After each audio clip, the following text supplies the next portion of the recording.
नमस्कार दोस्तों, पिछली वीडियो में हमने विटामिन के बारे में पढ़ा था, जिसमें हमने वसा में घुलनशील विटामिन के बारे में मैंने आपको सब कुछ बता दिया था, जिसमें मैंने vitamin E, D, E and के बारे में आपको डिटेल से बता दिया हूँ पिछली वीडियो में।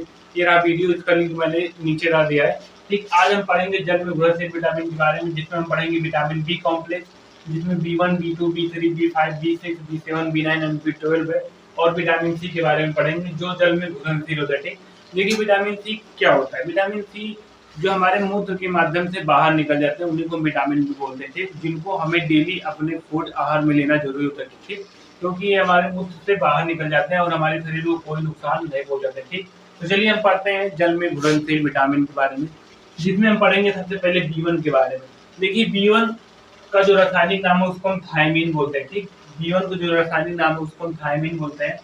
इसकी खोज फुंक ने की थी। ठीक, एक वैज्ञानिक थे फुंक, जिसने इसकी B1 की खोज की थी। और ये क्या होता है, भोजन पकाते समय नष्ट हो जाता है। ठीक, जो विटामिन बी के स्रोत होते हैं वो भोजन पकाते समय सब नष्ट हो जाते हैं, क्योंकि पानी ही होते हैं।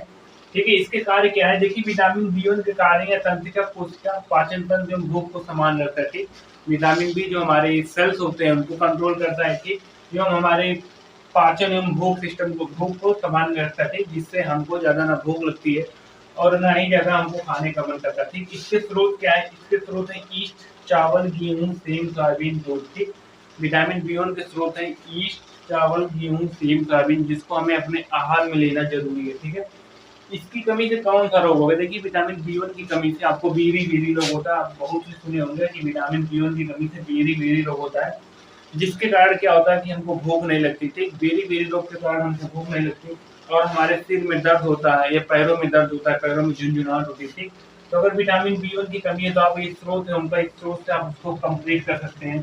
और विटामिन B1 की कमी से बेरी रोग होता है, जिससे आपको भूख कम लगती है या भूख ही नहीं लगती है। आपके सिर में दर्द बना रहता है, पैरों में दर्द बना रहता है, आपको कोई काम करने की इच्छा नहीं रहती। ठीक, देखिए हम पढ़ने वाले विटामिन B2। देखिए विटामिन B2 का जो रासायनिक नाम है वो है राइबोफ्लेविन। ठीक, विटामिन B2 का रासायनिक नाम है राइबोफ्लेविन। इसके ये क्या करता है, ये भोजन पकाने समय नष्ट हो जाता है, तथा सूर्य की तेज गर्मी में भी नष्ट हो जाता है। ठीक, इसके कार्य क्या है, यह प्रोटीन व वसा के लिए सहायक होता है। ठीक, शरीर की समान वृद्धि के लिए भी इसका आवश्यक होना जरूरी होता है। ठीक, यह प्रोटीन व वसा के लिए सहायक होता है और शरीर की समान वृद्धि में भी मदद करता है। ठीक, इसके स्रोत क्या है, दूध, चावल, पनीर, अंडा और हरी सब्जियां। ठीक, विटामिन B2 के स्रोत हैं दूध, चावल, पनीर, अंडा और हरी सब्जियां। ठीक, इसकी कमी से कौन सा रोग होता है, जब विटामिन B2 की कमी की आपके जीभ एवं कर्निया में सूजन होती है। ठीक, जीभ एवं कर्निया में सूजन आ जाती है और आपके ओठ क्या होते हैं, फटने लगते हैं। ठीक, अगर आपके ओठ फट रहे हैं या आपकी जीभ में सूजन आ गया, कर्निया में सूजन आ गया, तो आप जानिए कि आप में B2 की कमी है। देखिए विटामिन B3 का नाम है निकोटोनिकम। ठीक, इसका जो रासायनिक नाम है इसको बोलते हैं निकोटोनिकम। इसके कार्य क्या है, इसके कार्य पाचन, त्वचा और इसके कार्य क्या है, इसके कार्य पाचन, त्वचा, तंत्रिका तंत्र आदि को सुरक्षित रखना। ठीक, विटामिन 3 क्या करता है, B3 करता है पाचन, त्वचा, तंत्रिका एवं आदि को सुरक्षित रखता है। ठीक है, इसका जो स्रोत है विटामिन B3 के स्रोत है अनाज, मूंगफली, दूध, मांस और मछली, जो इसके मुख्य स्रोत है यही है। ठीक, कमी से कौन सा रोग होता है, विटामिन B3 की कमी से इसको हम बोलते हैं प्रोटीन की कमी से पैलेग्रा और डर्मेटाइटिस होता है। ठीक, जब आपकी बॉडी में प्रोटीन की कमी होती है तो उससे पैलेगा और डर्मेटाइटिस होते हैं। ठीक, तो विटामिन B3 के स्रोत है। विटामिन B5 को जो रासायनिक नाम उसको हम बोलते हैं पेंटोथेनिकम। ठीक, विटामिन B5 का रासायनिक नाम है पेंटोथेनिकम।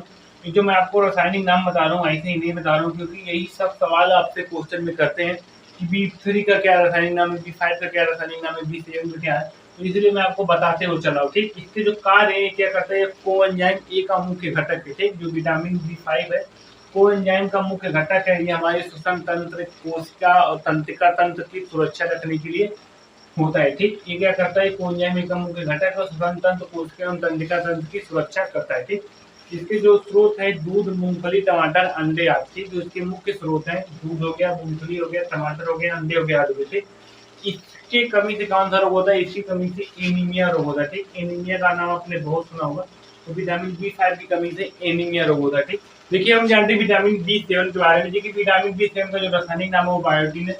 इसके कार्य क्या है, विटामिन B7 का कार्य वसीय अम्लों की संश्लेषण में कोएंजाइम की भांति कार्य करता है। ठीक, ये जो होता है वसीय अम्लों की जो संश्लेषण होता है उसमें कोएंजाइम के रूप में विटामिन B7 काम करता है। इसके स्रोत है फल, सब्जी, दूध, अंडे आदि। ठीक, इसके जो मुख्य स्रोत है फल हो गया, सब्जी हो गया, दूध हो गया, अंडे हो गया आदि। इसकी कमी से कौन सा रोग होता है, विटामिन B7 की कमी से सल्फियम खुजलीदार त्वचा होती है। ठीक, इससे क्या होता है, विटामिन B7 की कमी से, बायोटिन की कमी से दांत खाज खुजली होता है। ठीक, तो अगर आपसे कोई पूछे कि दांत खाज खुजली क्यों होता है, तो आप बताइए कि बायोटिन की कमी है, तो B7 की कमी के कारण दांत खाज खुजली होता है। ठीक, अब हम जानते हैं विटामिन B9। विटामिन B9 को हम बोलते हैं फॉलिक एसिड। इसका जो केमिकल नाम है वो है फॉलिक एसिड। इसका कार्य क्या है, आरबीसी बूस्टर होता है, आरबीसी के निर्माण में सहायक होता है और डीएनए जनरेटर भी होता है। ठीक, ये डीएनए जनरेटर होता है, मतलब ये डीएनए जो होता है आपको डीएनए के निर्माण में सहायक होता है। ठीक है, इसके जो स्रोत है दाल, अंडा, हरी सब्जियां। ठीक, इसकी कमी से कौन सा रोग होता है, विटामिन B9 की कमी से कुपोषण होता है। ठीक, विटामिन B9 की कमी से कुपोषण होता है। ठीक है, विटामिन B12 को हम बोलते हैं साइनोकोबालेमिन। ठीक, इसका जो केमिकल नाम है वो साइनोकोबालेमिन है। ये क्या करता है, ये भी आरबीसी बूस्टर के रूप में काम करता है और तंत्रिका तंत्र की मदद करता है। ठीक, विटामिन B12 साइनोकोबालेमिन इसका रासायनिक नाम है। इसके कारण आरबीसी बूस्टर के रूप में है और तंत्रिका तंत्र के कार्य में सहायक होता है। ठीक, इसके जो मुख्य स्रोत है यकृत, पनीर, दूध, घी, अंडा, मांस, मछली आदि। ठीक, जो विटामिन B12 है इसकी कमी से पर्निशियस रक्त अल्पता होता है। ठीक, इससे खून की कमी होती है और मेगालोब्लास्टिक रोग होता है। मेगालोब्लास्टिक रोग होता है। ठीक, ये क्या होता है, शाकाहारियों में ज्यादा होता है। जो विटामिन B12 का जो मुख्य स्रोत है वो है मांस और मछली। ठीक, अंडा, मांस, मछली जो कि शाकाहारी लोग खाते नहीं, तो इसीलिए इनमें ये रोग ज्यादा होता है। ठीक है, विटामिन B12 की अगर आपको कमी है तो आप मांस मछली जितना खाएंगे उतना आप में विटामिन B12 अधिक रहेगा। ठीक, और जो आपके लिए बहुत ही अच्छा रहेगा, इसीलिए सब लोग मांस मछली खाते हैं क्योंकि वो आरबीसी बूस्टर भी होता है और हमारे सेल्स को मजबूत करता है। ठीक है, अगर आप शाकाहारी हैं तो आप में शाकाहारी में पर्निशियस रक्त अल्पता हो जाती है, खून की कमी होती है और मेगालोब्लास्टिक रोग होता है। ठीक है, तो आई होप आप समझ गए होते हैं विटामिन बी के बारे में। हम पढ़ते हैं कि विटामिन सी क्या है। ठीक है, ये सब चीज़ आप नोट कर लीजिए, मैं ऐसे नहीं पढ़ा रहा हूँ, इसमें मैं एक पॉइंट बता रहा हूँ क्योंकि ये पॉइंट आपसे क्वेश्चन में कहीं भी पूछ सकते हैं। ऐसे ही सवाल हर एक एग्जाम में पूछे जाते हैं। विटामिन B9 का आपसे पूछ सकता है कि विटामिन B9 का केमिकल नाम क्या है, तो आप बोलेंगे फॉलिक एसिड है। विटामिन B12 का मुख्य स्रोत क्या है, तो आप बोलेंगे अंडा, मांस, मछली है। ठीक, आपसे पूछा था विटामिन B7 का रासायनिक नाम, तो आप कहेंगे बायोटिन। ठीक, तो ये सब सवाल बहुत ही इंपॉर्टेंट है जो मैं आपको बता रहा हूँ। अब हम जानते हैं विटामिन सी के बारे में। देखिए, विटामिन सी को हम बोलते हैं एस्कॉर्बिक एसिड। देखिए, विटामिन सी दांतों, मसूड़े आदि के लिए इम्पोर्टेंट है। ठीक, विटामिन सी हमारे दांतों को मजबूत करता है और मसूड़ों को मजबूत करता है। इसके कार्य क्या है, विटामिन सी के कार्य है कि रोग प्रतिरोधक क्षमता को बढ़ाता है, घाव को रोकता है। ठीक, पथरी को होने से रोकता है। तो विटामिन सी क्या करता है, घाव होने से रोकता है, रोग प्रतिरोधक क्षमता को बढ़ाता है, पथरी अगर आप में हो रहा है तो उसको बंद करता है। इसके जो मुख्य स्रोत है विटामिन सी के, आंवला हो गया, दूध, आंवला हो गया, जितनी भी खट्टे पदार्थ हो गए, टमाटर हो गया, नींबू हो गया, संतरा हो गया। और जो सबसे खास जो आप लोग नहीं जानते होंगे विटामिन सी का जो मुख्य स्रोत है वो मिर्च। ठीक, मिर्च विटामिन सी का मुख्य स्रोत है। ठीक, और इसका जो रोग, इसकी कमी से कौन सा रोग होता है, विटामिन सी की कमी से स्कर्वी रोग होता है। ठीक, स्कर्वी रोग होता है जिससे क्या होता है, जो आपके मसूड़े होते हैं उनसे खून आना चालू हो जाता है। ठीक है, तो विटामिन सी क्या है, विटामिन सी का जो रासायनिक नाम है स्कॉर्बिक एसिड है। ठीक, इसको हम स्कॉर्बिक एसिड बोलते हैं। ये किस काम आता है, ये काम आता है हमारे दांतों को और मसूड़ों को मजबूत करने के लिए। इसके मुख्य स्रोत क्या है, आंवला, नींबू, संतरा, टमाटर, मिर्च। जो मिर्च सबसे इम्पोर्टेंट है। ठीक है, और जो इसके कमी से कौन सा रोग होता है, इसकी कमी से स्कर्वी रोग होता है, जो हमारे मसूड़ से खून निकल के आते हैं उसको हम बोलते हैं स्कर्वी रोग। तो आई होप आप समझ गए होंगे इन दोनों वीडियो में कि विटामिन होता क्या, क्योंकि मैंने आपको बहुत डिस्क्रिप्शन से बहुत ही ईजी टॉपिक से बताया हुआ है। तो आप लोग क्या करिए, अगर आपको अच्छा लगा हो तो वीडियो को लाइक करके चैनल को सब्सक्राइब कर लीजिए ताकि आप ऐसी वीडियो हमेशा पाते रहें।